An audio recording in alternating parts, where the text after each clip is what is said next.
Praise the lord, హల్లెలూయా. దేవునికి స్తోత్రం కలుగునుగాక. మీ అందరికీ శుభాలు కలుగునుగాక. బాగున్నారా? మీరు, మీ పిల్లలు, మీ కుటుంబాలు, మీ రక్త సంబంధాలు, ఇరుగువారు, పొరుగువారు, మీ పాస్టర్ గారు, మీ సంఘాలు అన్నీ బాగున్నాయా? దేవుని స్తోత్రం కలుగునుగాక. హల్లెలూయా. వారందరికీ కూడా పేరు పేరున మరి కృతజ్ఞత వందనాలు చెల్లిస్తున్నాను. మీ అందరికీ శుభాలు కలుగునుగాక.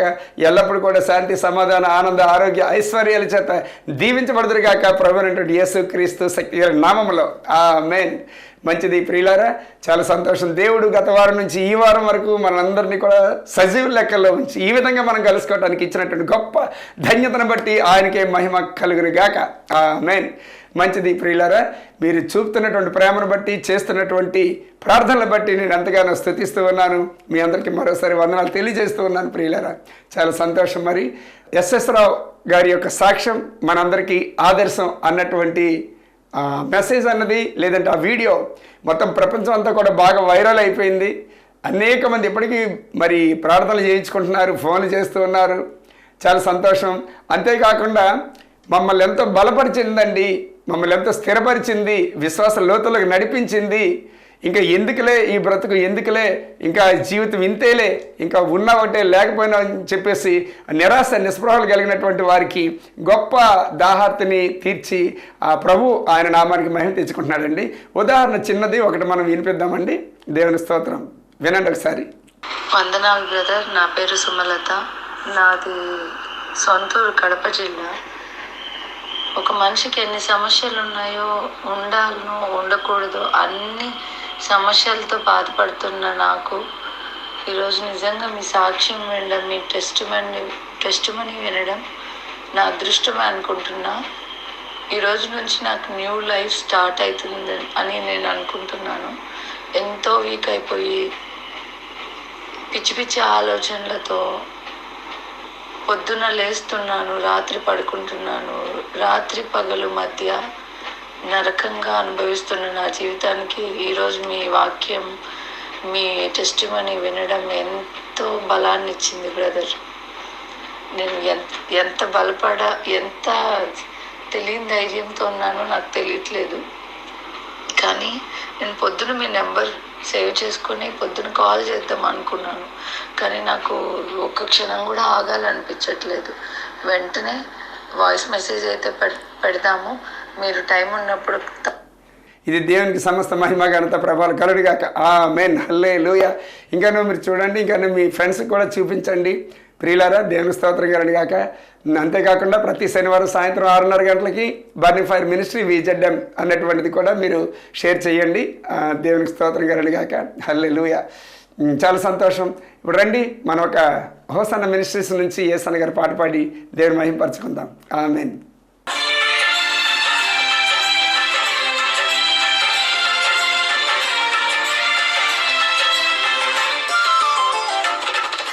దయ నుండి దూరము కాగా ప్రేమతో పిలిచి పలుకరించితివే.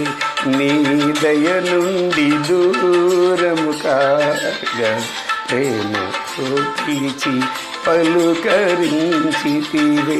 కృపయే నాకు ప్రాకారము గల ఆశ్రయపురమాయెను. నీ కృప వీడి క్షణమైన నేనెలా మనగలను. కృపయే నాకు ప్రాకారము గల ఆశ్రయపురమాయెను. నీ కృప వీడి క్షణమైన నేనెలా మనగలను.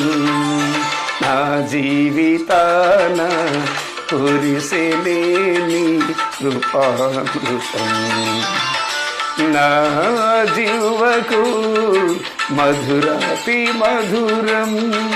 నీ నామగానామృతం. నీ కృపతోనే అనుక్షణం తృప్తి పొందెదను.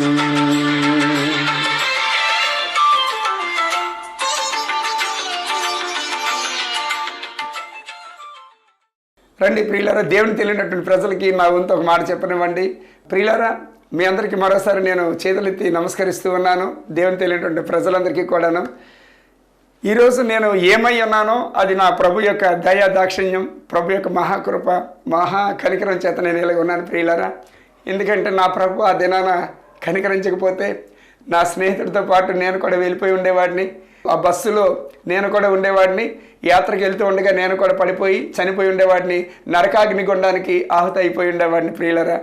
ఈ దినాన నేను ఈ విధంగా మీ ముందు నేను ఉండి నిలబడి ఈ సాక్షి నేను చెప్తున్నాను అంటే అది నిజంగా నేను వర్ణింపశక్యం కానిటువంటి, నన్ను పుట్టించిన దేవుడు, నిన్ను పుట్టించిన దేవుడు, నీకు రూపం పెట్టినటువంటి దేవుడు, నాకు రూపం పెట్టిన దేవుడు, నీ నాసిక రంధ్రాల్లో ఊపిరిదిన దేవుడు, నా నాసికాల్లో ఊపిరిదినటువంటి దేవుడు, అందరి ఎలా చాలా ప్రేమ కలిగి ఉన్నాడు. కానీ ఆ ప్రేమని మనమే కాలదనుకుంటున్నాం. కాలు దగ్గరికి వచ్చిన దాన్ని పో మా జ్ఞానం ఎక్కువ, పో మా యొక్క శక్తి ఎక్కువ, మా బలం ఎక్కువ, మా అధికారం, మా ఆధిపత్యాలు ఉన్నాయి, మా దగ్గర డబ్బు ధనం ఉంది, మా కులం, మా ఎక్కువ కులంతో ఉన్నాము, మా జాతి ఎక్కువ, మా ప్రాంతాలు ఎక్కువ, మీకు మాకు సంబంధం లేదని చేసి మనమే కోరిన అతన్ని దూరం తోసేస్తున్నాం ప్రియులారా. ఎంతో భక్తి జీవితాన్ని, లోకంలో ఉన్నటువంటి భక్తి జీవితాన్ని, పడిపోయినటువంటి దేవదూతలు యొక్క భక్తి జీవితం, అవే దేవతలు, అవే దేవుళ్ళేమో నన్ను కాపాడి రక్షిస్తాయేమో, నా కుటుంబానికి మోక్ష మార్గాన్ని చూపిస్తాయేమో, మనసంతా కూడా మంచిగా ఆశీర్వదిస్తాయేమో అని చెప్పేసి నేను ఆశపడి నా సమయం అంతా నేను వృధా చేసుకున్నాను, నా ధనమంతా నేను వృధా చేసుకున్నాను, నా శ్రమంతా నేను వృధా చేసుకున్నాను. కానీ అవి చివరికి అవి దేవతలు కాదు, అవి దేవుళ్ళు కాదు, పైనుండి పడిపోయినటువంటి సృష్టికర్త యొక్క కోపోద్రేకం చేత త్రోయబడినటువంటివి, సృష్టికర్తకే ఎసరట్టబోయినటువంటి అలాంటి దుర్మార్గపు తలంపులతో అవి అక్కడి నుంచి కింద పడదోయబడి ఈ రోజున నరకాగ్ని గుండానికి శాపగ్రస్తులు అయిపోయినటువంటివి అవి ఈ రోజున మనుషుల యొక్క మరి కళ్ళు మూయించేసి ఆత్మనేత్రాలు తెరవకుండా, ఆత్మజ్ఞానాన్ని పొందకుండా, ఆత్మదేవుని అందుకోకుండా, ఆత్మదేవుని యొక్క ఆశీర్వాదాలు పొందుకోకుండా ఈ రోజున రకరకాలైనటువంటి అలవాట్లు, త్రాగడని, సిగరెట్లని, వ్యభిచారాన్ని, దొంగతనాలని, అత్యాశలు కలిగిస్తూ అనేకమైనటువంటి అడ్డుదారుల్లోకి నడిపిస్తున్నాయని, మనిషి జీవితాన్ని పాడు చేస్తున్నాయని తెలియక నేనెంతో సమయాన్ని నేను వృధా చేసుకున్నాను ప్రియులారా. ఎవరు చెప్పినా వినేవాడిని కాను. కాగా ఈ దేవుని యొక్క ప్రజలు నేను ఇబ్బంది పెడుతుండేవాడిని. ఎంతో ఘోరాతి ఘోరంగా ఉన్నటువంటి నా పరిస్థితి, వర్ణింపశక్యం కాని పరిస్థితి, చాలా ఇబ్బంది పడినటువంటి పరిస్థితి. ఆ దేవుడిని డైరెక్ట్గా నేను దర్శనం ఇచ్చేటప్పుడు కూడా, ఆయన దర్శన భాగ్యాన్ని నాకు ఇచ్చినప్పుడు కూడా, నువ్వే నా స్నేహితుని చంపేశావు, నా వాసుని చంపేశావు నువ్వే, నా ప్రాణ స్నేహితుని చంపేశావు నువ్వే, నువ్వు నిజంగా దుర్మార్గుడు అని చెప్పి నా తండ్రి నేను తిట్టుకున్నప్పటికీ కూడా నా నోటి మాటల ద్వారా అనరానటువంటి ఆడరానటువంటి మాటలు అన్నప్పుడు కూడా నా తండ్రి, నన్ను ప్రేమించిన తండ్రి, నాకు రక్తం ఇచ్చిన తండ్రి, నా పాపాలు క్షమించిన తండ్రి, నా పొరపాట్లన్నీ కూడా మన్నించిన తండ్రి, తన చేతుల్లోకి తీసుకొని నన్ను ముద్దాడి, నన్ను పవిత్రపరిచి, నన్ను పరిశుద్ధపరిచి, నాకు నరకం తప్పించి, ఆ మోక్షరాజ్యానికి వారసత్వాన్ని కలిగించి, నన్ను ఎంతగానో ప్రేమిస్తూ ఈ రోజున అనేక మందికి సాక్షార్థమై, అనేక మందికి సాధనంగా ఈ రోజున ప్రపంచవ్యాప్తంగా నన్ను ఊరేగిస్తూ ఉన్నాడు ప్రియులారా. ఇది కల్పన కథ కాదు, ఇది ఎవరో చెబితేనే నేను చెప్పింది కాదు. కానీ నా జీవితంలో నేను ఏదైతే అనుభవిస్తున్నానో, ఏదైతే నేను చవి చూశానో, ఏ తండ్రి చేతులైతే నేను గాయపరిచానో, ఏ తండ్రి కాళ్ళకైతే నేను గాయపరిచానో, ఏ తండ్రి ప్రక్కలో ఉన్నటువంటి ఆ గాయాన్ని ఏ తండ్రికైతే నేను చేశానో, ఆ తండ్రి యొక్క ఆశీస్సులు, అది నా పాప దోషాలు బట్టి, పొరపాట్లు బట్టి నా తండ్రి నేను పడవలసినటువంటి శిక్ష, నేను పొందవలసినటువంటి శిక్ష ఆయన పొందాడని చెప్పేసి నాకు తెలియక ఈ దినాన అతన్ని ఎంతగానో దూరపరిచినప్పటికీ నన్ను ఎంతగానో లాలిస్తూ బుజ్జగిస్తూ ఊరడిస్తూ నా స్నేహితుడు చనిపోయినటువంటి ఆ స్థలాన్ని చూపించి ఈరోజు మోక్ష మార్గంలోకి నన్ను నడిపించి ఎంతగానో దీవిస్తూ అనేక మందికి ఆశీర్వాదకరంగా నన్ను ఉంచినటువంటి నా తండ్రికి సమస్త మహిమ ఘనత ప్రభావాలు కలుగునుగాక. కాబట్టి మీ అందరినీ కూడా ఈ మాటలన్నీ విత్తనాలు మీ హృదయాన్ని నేల మీద నాటింప చేయనుగాక. ఆయన దీవెన ఆశీర్వాదాలన్నీ కూడా పుష్కలంగా సమృద్ధిగా అనుగ్రహించునుగాక. ఖచ్చితంగా నా వల్ల మీరు కూడా దీవించబడతారు. ప్రియులారా, క్షమించండి. దేవునికి స్తోత్రం కలుగునుగాక. మరొకసారి మీకు చేతులెత్తి నమస్కరిస్తూ నా సాక్ష్యాన్ని నేను ముగిస్తూ ఉన్నాను. ప్రియులారా, ఖచ్చితంగా రండి. మరి మీరు అంగీకరించారని, ఇష్టపడ్డారని ఈ వీడియో ద్వారా మీకు తెలియజేస్తున్నాను. ప్రియులారా, మరొకసారి మీ అందరికీ వందనాలు తెలియజేస్తూ ఈయన మాటలు ముగిస్తున్నాను. ప్రియులారా, దేవత దేవుడు మిమ్మల్ని దీవించి ఆశీర్వదించునుగాక. మానసిక, శారీరకంగా, ఆత్మికంగా, ఆర్థికంగా అభివృద్ధి పరచబడి గాక. Amen, amen, amen. గలతీయులకు రాసిన పత్రిక 2వ అధ్యాయం 20వ వాక్యం ఒకసారి చూద్దాం. నేను క్రీస్తుతో కూడా సిలువ వేయబడి ఉన్నాను. ఇకను జీవించేవాడును నేను కాను, క్రీస్తే నా యందు జీవించుచున్నాడు. నేను ఇప్పుడు శరీరమందు జీవించుచున్న జీవితం నన్ను ప్రేమించి నా కొరకు తన్ను తాను అప్పగించుకున్న దేవుని కుమారుని యందలి విశ్వాసం వలన జీవించుచున్నాను. పౌలు గారు అంటున్నారు, నేను క్రీస్తుతో కూడా సిలువ వేయబడి ఉన్నాను. జీవించేది నేను కాదు, క్రీస్తే నా యందు జీవించుచున్నాడు. నా శరీరం అందరూ నేను జీవిస్తున్నాను కదా, ఆ జీవితం అన్నది కేవలం దేవుని కుమారుని యొక్క విశ్వాసం వల్ల నేను జీవిస్తున్నాను, నేను కాదు. ఇప్పుడు మనకి ఒకప్పుడు ఏంటంటే మనం తెలుసో తెలియకో పొరపాట్లు చేసి తప్పుత్రోవలో నడుస్తూ పరిగెడుతుండేవాళ్ళమి, అజ్ఞాన పరిస్థితిలో ఉండేవాళ్ళమి, అంధకార పరిస్థితిలో ఉండేవాళ్ళమి, అసత్యపు మాటలు వింటుండేవాళ్ళమి, చేయరాని పనులన్నీ కూడా చేస్తుండేవాళ్ళమి, అనరాని మాటలన్నీ కూడా అంటుండేవాళ్ళమి, మనుషులందరినీ కూడా బాధపరుస్తుండేవాళ్ళమి. అది అజ్ఞానపు దశ. కానీ ఇక్కడ ఏమంటాడంటే నేను పూర్తిగా చనిపోయాను. మార్క్స్ వార్త 16వ అధ్యాయము 16వ వాక్యం ప్రకారంగాను నమ్మి బాప్తిజం పొందినటువంటి వాళ్ళు రక్షింపబడతారు, లేనటువంటి వారికి శిక్ష విధింపబడుతుంది. ఓకే, నువ్వు ప్రభువులోకి వచ్చేసావు అంటే క్రీస్తులో దూరం అయిపోయినట్టు నువ్వు అక్రమ మార్గంలో ఉన్నటువంటి నీ జీవితం దగ్గరపరిచి సక్రమమైనటువంటి మార్గంలో ఎవరు సక్రమైన మార్గం? క్రీస్తు. ఆ సక్రమంగా ఉన్నటువంటి ఆ మార్గంలో నిన్ను చేర్చేశాడు ఆయన. ఇప్పుడు నడిచేది, పనిచేసేది, పరిగెట్టేది, నీ జీవితం వెలిగించేది ఎవరు అంటే నీకు బదులుగా క్రీస్తు వెలుగుతున్నాడు. నీకు బదులుగా క్రీస్తు దేవుని యందు విశ్వసించాడు. నీకు బదులుగా క్రీస్తు యుద్ధం చేస్తున్నాడు, నీకు విజయాన్ని ఇస్తున్నాడు. వర్షం పడుతుంది, నీకు ఏమొస్తుంది? అప్పుడు గొడుగు పట్టుకున్నట్లయితే గొడుగు కాస్తుందా కాయదా? కాస్తుంది. అంటే మంచి గొడుగు అయితే. అంటే నువ్వు తడవలసినటువంటి ఆ వర్షాన్ని నువ్వు తడవలసినటువంటి తడుపు ఎవరు తడుస్తున్నారు? నీ చేతిలో గొడుగు తడుస్తుంది. అలాగే నువ్వు స్వెటర్ వేసుకున్నావు, దుప్పటి కప్పుకుంటావు, నీ ఒంటికి చలి తగలాలి, గడగడ వణుకుపోవాలి నీ యొక్క శరీరం. కానీ ఈ రోజున ఎవరు వణుకుతున్నారు? ఎవరు ఆ వణుకు ఎవరు భరిస్తున్నారు? క్రీస్తు.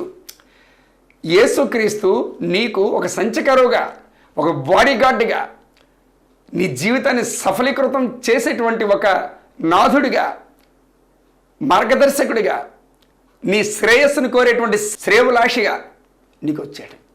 దేవుడు పంపించాడు ఆయన. అంటే దేవాతి దేవుడే ఈ షేరింగ్ చేసుకుంటున్నాడు. నీ మీద ఉన్నటువంటి ప్రేమని దూరపరచుకోలేక నువ్వు చేసినటువంటి అతిక్రమాలు, అక్రమాలు, అన్యాయాలు, అడ్డంకులు, ఆటంకాలు ఏమైనా సరే వాటన్నిటిని కూడాను క్రీస్తు ద్వారా ఆయన పక్కన తీసేశాడు. ఇప్పుడు క్రీస్తు ద్వారానే, క్రీస్తులో నీకున్నటువంటి విశ్వాసం చెప్పులు నువ్వు జీవించాలి. అందుకని నీకు ఆధారం ఎవరు? క్రీస్తు ఆధారం. యేసుక్రీస్తే నీకు ఆధారం. అందుకని క్రీస్తు మన పక్షమును ఉండి 8వ అధ్యాయం రోమీయులకు రాసిన పత్రిక 26వ వాక్య ప్రకారంగాను మనకైతే ప్రార్థన ఎలాగ చేయాలో తెలీదు, మన పక్షమున ఆయన ఉండి చెప్పనసఖ్యము కానటువంటి మూలుగలతో దేవుడికి మొరపెడతాడంట. అయ్యా నా క్లయింట్, అయ్యా నీవు నాకు ఇచ్చినటువంటి నీ కుమారుడు, నా కుమారుడు, నేను నీ యందున్నాను, నీవు నాయందన్నావు, ఈ కుమారుని కూడా నాయందే ఉన్నాడు, మా ఇద్దరం కలిపి నీ అందున్నాము. 17వ అధ్యాయం యోహాను సువార్తలో చెప్తాడు ఆయన.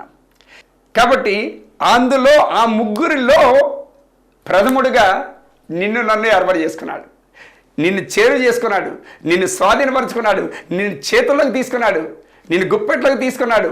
ఇంకా నీకు వచ్చిన భయం ఏముంది ఇంకా?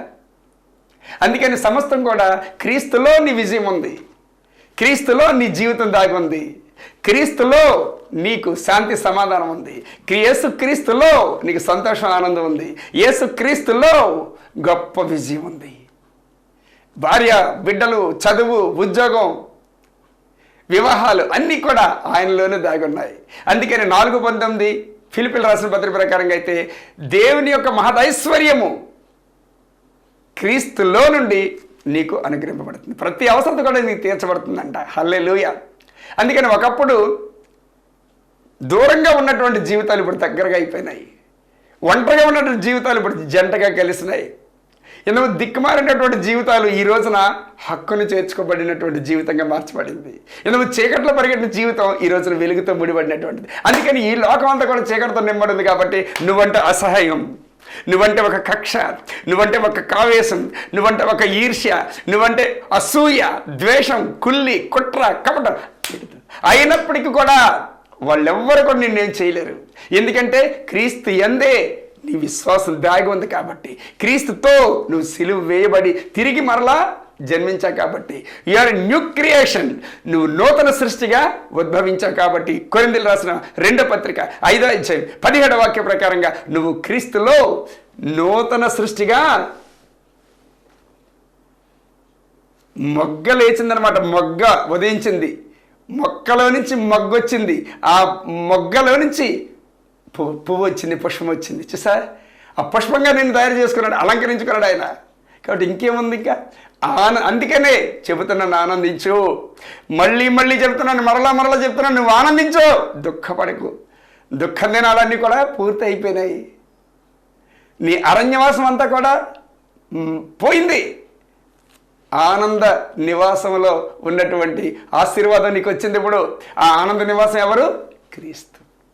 అందుకనే ఇంతకు ముందైతే నువ్వు లబోదీబో నెత్తుమొత్తుగా ఉండేదాన్ని, ఎంత పని చేసినా సరే అది గాలికి ఎగిరిపోవడం, ఆ డబ్బులు, ఆ కష్టార్జితం, ఎండకి ఎండిపోవడం, వర్షాన్ని దరిసిపోవడం, నెత్తునోరు కొట్టుకుంటారు. నో, ఈరోజు మాత్రం ఎవరు నీకు ప్రథముడు, నాయకుడు, స్నేహితుడు, శ్రేయభిలాషి, తండ్రి, అన్నదమ్ముడు, అన్నీ ఆయనే, ఆల్ ఇన్ వన్. ఆయనను బట్టి. అందుకనే కొరింథీయులకు రాసిన 1వ పత్రిక 1వ అధ్యాయం 30లో చూసుకున్నట్లయితే ఆయన యందు మీరున్నారు. 31 చూసుకున్నట్లయితే ఆయనే నీ విమోచన, ఆయనే నీ జ్ఞానం, ఆయనే నీ విశ్వాసం, ఆయనే నీ పరిశుద్ధత. బా, దేవుని స్తోత్రం. నేను మంచి పనులు చేసేయాలి, అందరి దగ్గర మనలు తీసుకోవాలి, అందరి దగ్గర శబచ్ అని చెప్పేసి దండలు వేసేసుకొని, పండ్లు పెట్టేసుకొని, సత్కారాలు, సన్మానాలు. నో, నీ నీతి క్రియలు అన్నవేంటి? మురికి గుడ్డల్లాంటివంట యేసుక్రీస్తుకి. నువ్వు చేస్తే అంతా, చేయకపోతే అంతా. ఆల్రెడీ క్రీస్తు చేసుకెళ్ళిపోయాడు, చేసేసాడు, నేను నీతిమంతుడిగా తయారు చేసుకున్నాడు. నీతి మంత్రాలుగా నువ్వు ఉన్నావు. కప్పటి ఒడిలో పెట్టి డాడీ ఎగిరి గంతులు వేయాలి, డాడీ చప్పట్లు కొట్టుకుంటే ఆకాశమంత ఆనందంతో ఉప్పొంగుతూ ఉండాలి డాడీ. అబ్బా, అందుకని నేను అర్ధరాత్రి లేచాను సరే, డాడీ నాకు ఇంత భోగభాగ్యాలు ఇచ్చావయ్యా, ఇంత సుఖ సౌఖ్యాలు ఇచ్చావయ్యా. ఎప్పుడు తెలియదు నాకు విమానాల్లో ప్రయాణం, ఎప్పుడు తెలియదు నాకు ఈ ఏసీ ట్రైన్, ఫస్ట్ క్లాస్ ఏసీలు, సెకండ్ క్లాస్ ఏసీలు, సన్మానాలు, సత్కారాలు, ఎక్కడికి వెళ్ళిన మర్యాదలు, మన్ననలు. అబ్బా దేవా నాయన, మనకు అన్నీ అవసరలే. ప్రశాంతంగా 2 ముద్దలు తినేసి భార్య బిడ్డలతోని ప్రశాంతంగా నిద్రపోతే చాలదా? దాన్ని మించిన భోగభాగ్యాలు ఏమన్నా చెప్పండి? హల్లెలూయా. అదే ఈ క్రైస్తవం తాలూకా సీక్రెట్. దేవుని స్తోత్రం కలుగును గాక. ఈ యొక్క మహదైశ్వర్యాన్ని పొందుకోవడానికి ఇష్టం లేక చాలామంది అపవాదిగాడు ఏం చేస్తాడు? అటు నువ్వు వెళ్ళకు, తక్కువ జాతులు కులం తాలుకోడు, యేసు ప్రభు మతంలో దిగిపోక, ఆ మతంలో కలిసిపోక, శుభ్రంగా అగ్గిపెట్టి కాల్చేయాలి, దడదడమని తొక్కేయాలి. అది తొక్కడానికి మనకు అధికారం ఇచ్చేసాడు దేవుడు. నువ్వు ఏదంటే అదే, ఇంకా నువ్వు క్రీస్తు కలిసి ఉన్నావు కాబట్టి. వాడు వేసిన కట్లు తెంపేయాలి, వాడి బాణాలు ఇరిచేయాలంతే. ఏ జబ్బులు వచ్చినా జ్వరాలు వచ్చినా, ఎవడరా నువ్వు, నా శరీరం ఆరోగ్యం రా, నేను ఇప్పుడే పుట్టాను ఫ్రెష్గాను, ఆరోగ్యకరమైన శరీరం, నా తండ్రి నా క్రీస్తు ఆరోగ్యం, నేను ఆరోగ్యవంతుడిని, నా క్రీస్తు యథార్థవంతుడు, నేను యథార్థవంతుడిని, నా క్రీస్తు పొరపాటు లేనటువంటి వాడిని, పొరపాటు లేనటువంటి దాన్ని, ఎవడరా నువ్వు అని చెప్పేసి నాకు జబ్బులు తీసుకొస్తారా నువ్వు, నాకు నిందలు తీసుకొస్తావరా నువ్వు, నా మనసు బాధ పెడతావరా నువ్వు, నన్ను కన్ఫ్యూజ్ చేస్తావా, పో ఇక్కడి నుంచి పొమ్మని ఆజ్ఞాపిస్తాను యేసు నామంలో. నా తండ్రి నాకు ఇచ్చాడు క్రీస్తు అనేటువంటి తాళపు చెవి, గద్దించాలంతే, పోతాయి. అజీర్ణత అయినా సరే, పీపీలు అయినా సరే, షుగర్లు అయినా సరే, థైరాయిడ్లు అయినా సరే, గ్యాస్ట్రిక్లు అయినా సరే, జాండీస్లు అయినా సరే, డయాలసిస్ అయినా సరే, ఈ పెరాలసిస్ అయినా సరే, ఏమైనా సరే పోవాలంతే. దేవునికి మహిమ కలుగును గాక. మనకు పరలోకపు అధికారం మన చేతికి ఇచ్చాడు ఈ రోజున. అందుకనే ఈ లోకం అన్నది నీ ముందు నిలవడానికి వీల్లేదు. ఆ కాన్సన్ట్రేషన్ చేయాలి నువ్వు. సొంత జ్ఞానం, సొంత ఉద్దేశాలు, సొంత ఆలోచనతో పరిగెత్తదు సుమా. నీకంటూ ఒక ఆయన ఉన్నాడు, ఆయన చూసుకుంటాడు. అంతేగాని నువ్వు పెత్తందారులాగా బిల్డప్ చేసావంటే మాత్రం నిన్ను అడిషన్లోకి ఎత్తాడు. సొంతంగా ఇప్పుడు కూడా చేసుకోవద్దు. నీ సొంత బలం ఏమాత్రం, నీ సొంత లక్షణం ఏమాత్రం, సొంత తెలివితేటలు ఏమాత్రం, సొంత దైవిక భక్తి ఏమాత్రం. యేసుక్రీస్తు మనందరికీ కూడా ఆయన హవల్దారుగా ఉన్నాడు. ఆయనలో మనం చలించుచున్నాం, ఆయనలో మనం జీవించుచున్నాం, ఆయనలో మనం ఉనికి కలిగి ఉన్నామని చేసి 17:28 అపోస్తల కార్యాలు. మనకంటూ ఒక సపోర్టింగ్ ఉంది. ఇప్పుడు నేను కర్ర నాకు కావాలి, కర్రతో నేను నడవాలి. ఆ కర్ర లేకుండా నేను నడిచేస్తాను అంటే ఎలాగా? నో, కర్ర అంటూ నాకు సపోర్ట్ ఇచ్చాను అంటే నేను ఏజ్డ్ అయిపోయాను, నాకు సపోర్ట్ కావాలి. నేను పడిపోతాను సపోర్ట్ లేకపోతే. కొంత ఏజ్ వచ్చిన తర్వాత అది లేక దాన్ని మనకి ఏదైతే దేవుడిచ్చాడో దాన్ని ఉపయోగించుకోవాలంతే. అనారోగ్యాన్ని గద్దించండి, అవరోధాలు గద్దించండి, అపహాస్యాలు గద్దించండి. దేవునికి స్తోత్రం కలుగును గాక. ఇట్టి విధంగా ఎప్పుడైతే నువ్వు ఉన్నావో, దృఢంగా ఉన్నావో, నిన్నెవడు ముట్టుకుంటే ఒట్టు, అవునంటే అవును, కాదంటే కాదంతే. నువ్వు కొత్త జన్మించావు. నువ్వు ఓవరాక్షన్ చేస్తే మాత్రం ఆడు నొక్కేస్తాడు. ఆడికి అన్నీ తెలుసు ఆడికి. ఎందుకంటే నీలో ఉన్నవాడు లోకంలో ఉన్నవానికంటే గొప్పవాడు. నీకు ఏదైనా సమస్య వస్తే ఆ సమస్య కంటే గొప్పవాడు. ఎన్నెన్నో చిటికలోనే అయిపోయినటువంటి పనులు ఎన్నో జరిగినాయి నేను అనుకుంటే. నిన్నటికి నిన్న నా కొడుకు వచ్చి ఓబీసీ సర్టిఫికేట్ కావాలి డాడీ ఆయన చేసి నా కొడుకు నా కూతురు అడిగితే ఎలాగా అదేం కావాల్సి అంటే ఇప్పుడు నా పెన్షన్ తాలూకా ఇది కావాలంట, పెన్షన్ కావాల్సి అంటే ఇదేదో పీపీఓ నెంబర్ అంట, అంటే ఇది పెన్షన్ పే ఆర్డర్ నెంబర్ అంట. ఇప్పుడు అది ఎక్కడ పడేసానో ఎన్ని ఎతకలరా బాబు, ఇదొక తలనొప్పి. మరలా నాకు సోమవారం ఒకటే ఖాళీ ఉంది, ఆదివారం నాడు ఆరాధన, మంగళవారం నాడు నా క్యాంపు, సాయంత్రం 5 గంటల సికింద్రాబాద్ ఉంది. ఎలాగా తండ్రి ఎలాగా ప్రభు అని చెప్పేసి నేను జస్ట్ ఇలా ప్రేర్ చేశాను. వెంటనే అంతే ఇలా ట్రెజరీకి వెళ్ళాను. సార్ సిఎఫ్ఎంఎస్ నెంబర్ చెప్పండి సార్, జెరాక్స్కి వెళ్ళి ఆవిడ తీసిచ్చేస్తారు.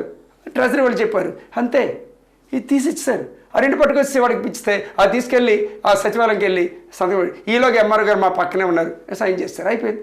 మొత్తం ముగ్గురికి, నా కోడలికి, నా కొడుక్కి, నా కూతురికి ఒకేసారి 1 shot 3 balls ఫినిష్.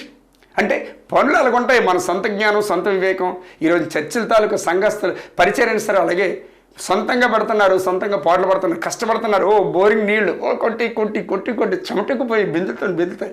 బోరింగ్ నీళ్ళతో వద్దు, మన కొల నీళ్ళు ఈజీగా పడిపోయే మార్గదర్శకుడు ఉన్నాడు ఒక దేవుని స్తోత్రం. అలాంటి విధమైనటువంటి ఆశీర్వాదం యేసునామములో మనం పొందుకొని అనేక మందికి ఆదర్శవంతంగా ఉండుదుగాక, మన జీవితాలు వర్ధిల్లును గాక. ఈ మాటలని విత్తనాలు మీ హృదయంలో నేల మీద నాటింపు చేసి ఆయన నీరు పోసి పాడికి ఫలింపు చేయను గాక యేసునామములో. ఆమేన్ ఆమేన్ ఆమేన్. ఓకే, రండి ప్రియులారా, మరి ఇప్పుడు ఒక సాక్ష్యాన్ని మనం విందాం. ఈరోజు మరి 2 సంవత్సరాల నుంచి ఎన్నో అగచాట్లు పడుతున్నటువంటి, ఎన్నో శ్రమలు పడుతున్న, మానసికంగా ఇబ్బంది పడుతున్నటువంటి సిస్టర్ గారి పేరు కరుణ. మరి విజయనగరం జిల్లా నెల్లిమర్ల నుంచి మరి వారి యొక్క మరి జీవిత భాగస్వామి, లైఫ్ పార్ట్నర్ చాలా మంచి ఆయన. చాలా అద్భుతంగా మరి ఆయన రావడం మొదలుపెట్టారు. ఇంతవరకు ఎంతగానో అపవాది పీడించినటువంటి ఆ పీడింపు నుంచి విడుదలయ్యి వాళ్ళ జీవితాలు సక్రమం పట్టే వారి యొక్క మాటలన్నీ మనం విందాం చెల్లి కరుణ ద్వారా. దేవుడికి వందనాలండి, అయ్యగారికి వందనాలు. నా పేరు కరుణ అండి. నా సాక్ష్యం ఏంటంటే, నాకు హస్బెండ్ విషయంలో 2 years నుంచి చాలా నలిగిపోతున్నానండి. ఏదో తెలియని అంటే కుటుంబ సమస్యల గొడవల వల్ల చాలా నలిగిపోతున్నాను. అయితే చాలా బాధగా ఉంది. అయితే మా బావగారు మాకు దేవుడి కృప మా బావగారు చర్చికి వస్తున్నారండి, ఎస్ఎస్ఆర్ గారి చర్చికి వస్తున్నారు. వస్తుంటే నాకు నా బాధను చూసి ఆయన కూడా బాధపడి కడిన ఒకసారి అమ్మ చర్చికి పాస్టర్ గారితో ప్రార్థన చేయించుకో, దేవుడు కార్యం చేస్తాను మీ పట్ల అనేసి ఆయన చెప్పడం జరిగింది. అలాగే నేను రావడం జరిగింది. నేను వచ్చాను, అయ్యగారితో చెప్పిన విషయం. అయ్యగారు మా కుటుంబంలో చాలా ఇదిగా ఉంది, హస్బెండ్ పట్ల నా పట్ల చాలా ఇదిగా గొడవలు జరుగుతున్నాయండి. 2 years నుంచి చాలా బాధపడుతున్నాను. నేనైతే విడిపోదాం అనుకున్నాను, తట్టుకోలేకపోతున్నానని బాధ. నేను విడిపోదాం అని అయ్యగారితో చెప్పేశాను. చెప్తే అయ్యగారు ఏం కాదమ్మా, దేవుడిని పట్ల కార్యం చేస్తాడు. ఆయన మామూలుగా చెప్పాడు అంతే, అయినా ప్రార్థన కూడా చేయలేదు మాకు. నేను చెప్పడం ఆయన ఏం కాదమ్మా, నీకు అంతా అవుద్ది, మంచిగా అవుద్ది, నువ్వు మీ హస్బెండ్ మంచిగా ఉంటాడు, దేవుని కృపలో మంచిగా మీ కుటుంబం దేవుడు ఆశీర్వదిస్తారని చెప్పాడు. అయ్యగారు చెప్పడం జరిగింది. ఆ రీతిగానే మా కుటుంబంలో కూడా ఆయన ప్రార్థించి పంపించాడు. మా కుటుంబంలో శాంతి వచ్చింది, సమాధానం వచ్చింది. ఈరోజు మేము ఇద్దరు కలిసి చర్చకు వస్తున్నామండి, ఎస్ఎస్ఆర్గా చర్చకు వస్తున్నాం. ఈ చిన్న సాక్షి దేవుడు దీవించిన దాకా ప్రార్థన చేసుకుందాం. కళ్ళు మూసుకోండి. మహోన్నతుడి తండ్రి, జీవాధిపతి, సర్వాధికారి నీకే స్తోత్రాలు చెల్లిస్తాం ప్రభా. ఈ దినాన్ని తండ్రి ప్రభా నాయన మీరు ఇచ్చినటువంటి మహదైశ్వర్యాన్ని బట్టి మీకు వందనాలు. వారు పట్టుకున్నటువంటి జలం, తైలం ఈ 2 పరలోకపు శక్తి చేత ఔషధాలుగా మార్చబడును గాక. యేసుక్రీస్తు యొక్క పరిశుద్ధ రక్తంతో నిండిపోవును గాక. తండ్రి గొప్ప శాంతి సమాధానం చేత వారు ఆశీర్వదింపబడుదురు గాక, ఆరోగ్యం చేత నింపబడుదురు గాక. వారి ఎముకలు, మూలుగులు తండ్రి ప్రభు రక్తం, కండరాలు, నరాలు, కాలేయం, గుండె, ఊపిరితిత్తులు, కిడ్నీసు, వెన్నెముకలు అన్నీ కూడా స్వస్థత పొందుకోను గాక. 1 Peter 2:24 ప్రకారంగా మహిమ పొందుకొని రాసా యేసయ్య పుణ్యనామాన్ని బట్టి స్తుతిస్తూ, అదేవిధంగా తండ్రి ప్రభా ఈ దినాన నీ కుటుంబాన్ని ప్రేమించి నా తండ్రి ప్రభా మరి ఇదిగో నా తండ్రి ప్రభా మరి కరుణని, అలాగే కరుణ వాళ్ళ యొక్క మరి హస్బెండ్ని నాయన భర్త గారిని ప్రేమించి వారు ప్రేరేపించి వారి ద్వారా తండ్రి అనేక ప్రపంచవ్యాప్తంగా తండ్రి మీ స్వార్థ సునాదం వినిపించడానికని దేవా నువ్వు పురమాయించిన విధానాన్ని బట్టి మీకు లెక్కమించిన స్తోత్రాలు చెల్లిస్తాం ప్రభా. వారి జీవితాలకు వర్ధిల్లును గాక. నా తండ్రి అడిగిన వాటికంటే ఊహించిన వాటికంటే అత్యధికమైనటువంటి మేలుతో, కృపలతో, దీవెనల చేత మానసిక, శారీరకంగా, ఆత్మికంగా, ఆర్థికంగా వారు వృద్ధి పొందుకుందరుగాక.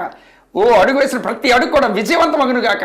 శాంతి సమాధానం చేత వారు దీవించబడుదురు గాక. అనేక మందికి ఇచ్చి చేతులుగానే వారు ఆశీర్వదింపడును గాక. తండ్రి ఇంకా రోగాలు, జబ్బులు, జ్వరాలు, వ్యాధులు అన్నీ కూడా దూరం అయిపోను గాక. తండ్రి అపోది కుయ్యత్తులు, కుతంత్రాలన్నీ కూడా వారిని విడిచిపెట్టి పవన ఆజ్ఞాపిస్తానని చేస్తున్నామలో మహిమ పొందుకొని రాసా. అటు విధంగానే తండ్రి ప్రభా ప్రతి ఒక్కరి మీద నా తండ్రి ఇంతవరకు ఎంతమంది అయితే నా తండ్రి ప్రభా నీ స్వార్థ సునాదం కొరకు గుప్పెళ్ళు ఇప్పించారో వారందరినీ కూడా నన్ను మీ స్వాధీనం మగుదురుగాక. మీ యొక్క రెక్కల చట్టం భద్రపరచబడుదురుగాక. వారి అవసరాలన్నీ కూడా తీర్చబడునుగాక. వారి భార్య, బిడ్డలు, కుటుంబాలు అందరూ కూడా అభివృద్ధి పరచబడుదురుగాక. యేసు నామములో మానసిక, శారీరకంగా, ఆత్మికంగా, ఆత్మీకంగా నన్ను యేసుక్రీస్తు నామములో తండ్రి మహిమ పొందుకొని రాసా. అపవాది శక్తుల చేత, చిలంగి శక్తుల చేత, చేతబడి శక్తుల చేత, ప్రేతాత్మ శక్తుల చేత, బాణామతి శక్తుల చేత పీడింపబడుతున్న ప్రతి ఒక్కరు కూడా విడుదల ప్రకటిస్తున్నాను తండ్రి. యేసయ్య నామమునకి మహిమ చెల్లిస్తూ ప్రార్థన విజ్ఞాపనలు సమర్పించి అడిగి వేడుకొని పొందుకొని నా తండ్రి. Amen, amen, amen. తండ్రి, కుమార పరిశుద్ధాత్మ త్రియేక దీవెనలు మనకి, మన పిల్లలకు, మన కుటుంబాలకు, మన రక్త సంబంధాలకు, ఇరుగు వారికి, పొరుగు వారికి, మనం భూమి మీద ఉన్నటువంటి జీవితం ఎంతమంది అయితే జీవిస్తారు వారందరికీ కూడా సదాకాలం తోడై ఉండి గొప్ప అద్భుతమైనటువంటి కార్యాలు జరిగిస్తూ ఆయన నామానికి మహిమ, ఘనత, ప్రభావాలు పొందుకొనును గాక. Amen, amen, amen. Praise the Lord. మీ అందరికీ వందనాలు.